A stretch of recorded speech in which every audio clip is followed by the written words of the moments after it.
3100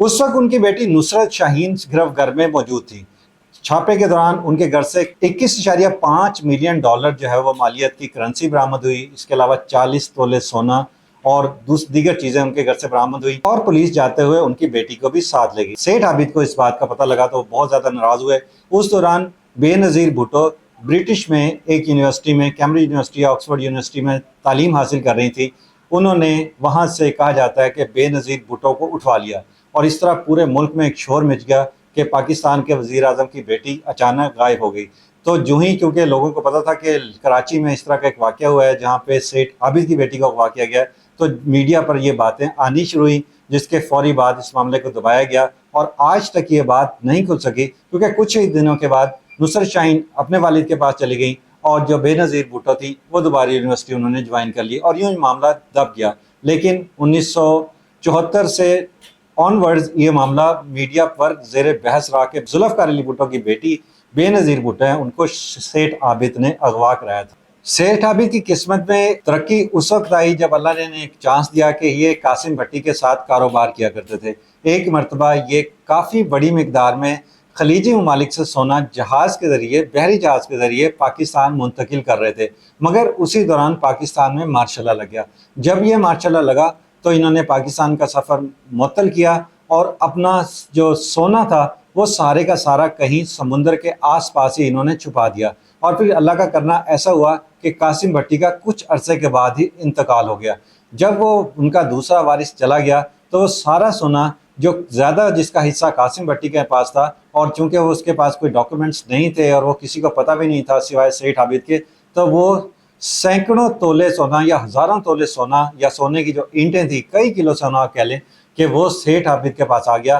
اور وہ یوں دنوں میں ارب پتی شخص بن گئے۔ جس وقت پاکستان یہ چاہ رہا تھا کہ پاکستان بھی جو ہے وہ ایک ایٹامک پاور بنے، پاکستان کے جو مایہ ناز سائنسدان تھے ڈاکٹر عبدالقدیر خان، وہ بالکل تیار تھے اور ان کے پاس ساری چیزیں موجود تھیں۔ اس وقت مسئلہ یہ پیش آ رہا تھا کہ پاکستان کو فرانس سے کچھ سپورٹ چاہیے تھی دفاعی سامان کے حوالے سے، لیکن امریکہ نے فرانس پر دباؤ ڈالا کہ وہ اس معاہدے کو کینسل کر دے، جس پر فرانس نے یہ معاہدہ کینسل کر دیا۔ مگر اس وقت بھی کہا جاتا ہے کہ یہ سیٹھ عابد ہی تھے جنہوں نے انٹرنیشنل لیول پر دوبارہ فرانس کی حکومت سے رابطہ قائم کیا، اور اس کے بعد پاکستان جو ہے وہ کسی نہ کسی طرح خفیہ طور سے کہہ لیں یا سمگلنگ کے ذریعے پاکستان کو جو میٹیریل چاہیے تھا وہ پاکستان یہاں پر لانے میں کامیاب ہو گیا۔ پاکستان اگر ایٹامک پاور بنا ہے تو اگر اس میں کریڈٹ ذوالفقار علی بھٹو کو جاتا ہے، ڈاکٹر عبدالقدیر خان کو جاتا ہے، ڈاکٹر قمر مبارک کو جاتا ہے، تو اس میں کچھ حصہ جو ہے وہ سیٹھ عابد کا بھی ہے،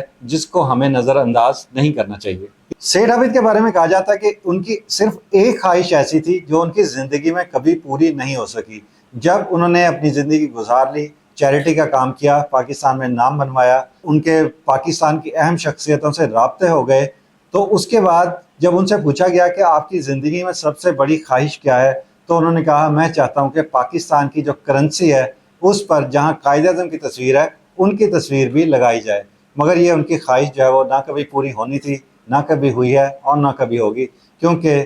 کرنسی نوٹ پر صرف اور صرف قائد اعظم کی تصویر ہی آ سکتی ہے، ان کی جگہ کوئی دوسرا شخص نہیں لے سکتا۔ تو ان کی یہ واحد خواہش تھی جو کبھی پوری نہیں ہو سکی۔ ناظرین، 1986 کا آپ کو وہ شارجہ کا میچ تو یاد ہوگا جس میں جاوید میانداد نے یہ ایک تاریخی چھکا مار کر پاکستان کو فتح دلوائی تھی۔ اس کے بعد اس بلے کی نیلامی ہوئی تھی، اور یہ بلہ بھی اس دور میں 90s کی دہائی میں سیٹھ عابد کے بیٹے نے 5 لاکھ روپے میں خریدا تھا۔ تو آج یہ بلہ بھی سیٹھ عابد کی ملکیت ہے۔ 1977 میں جب ضیاء الحق کی حکومت آئی اور مارشل لا میں حالات بہت زیادہ خراب ہوئے، اور ایسا لگتا تھا کہ جو سمگلرز ہیں جو پاکستان کے خلاف ایسے لوگ جو غیر قانونی کارروائیوں میں مصروف ہیں اور اس طرح کی کارروائیاں کر رہے ہیں، ان کے خلاف گھیرا تنگ کیا جا رہا ہے، تو پھر سیٹھ عابد چونکہ اس وقت تک ان کی عمر بھی بہت زیادہ ہو گئی تھی، 1933 میں پیدا ہوئے تھے، اور اب یہ جو ہے وہ سفر آخرت کی طرف روانہ ہو رہے تھے، تو انہوں نے بھی پھر اپنا سرنڈر کیا۔ اس کے بعد انہوں نے چیریٹی کے کام شروع کر دیے۔ انہوں نے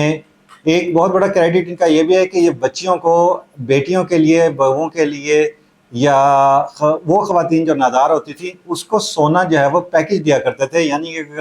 سونا اس وقت جو ہے وہ 2000 روپے تولہ ہوتا تھا تو یہ 500-600 روپے تولہ، 25%، 50% جو ہے وہ ڈسکاؤنٹ جو ہے وہ ان کو دیا کرتے تھے، اور اس کا اظہار بھی وہ کیا کرتے تھے کہ مجھے سونے کا اسمگلر نہ کہا جائے، میں تو انسانیت کی خدمت کے لیے کام کرتا ہوں، میں تو بچیوں کو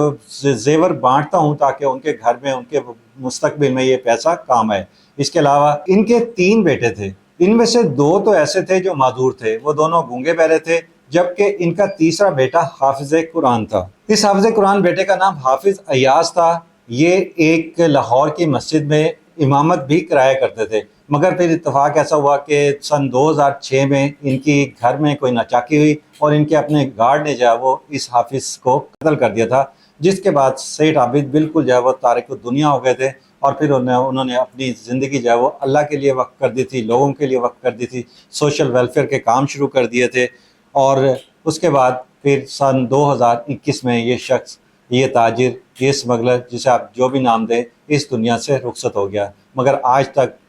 ان پر بہت زیادہ کالم لکھے جاتے ہیں، ان کے بارے میں بہت زیادہ تبصرے کیے جاتے ہیں، لیکن آج تک کوئی محقق، کوئی تجزیہ نگار اس بات پر کنفرم طور سے یہ بات نہیں کر سکتا کہ سیٹھ عابد پاکستان کے ہیرو تھے یا ان کی وجہ سے پاکستان کو نقصان پہنچا۔ ناظرین گرامی، قبل آپ سے گزارش ہے کہ ہمارے چینل کو سبسکرائب کر لیں۔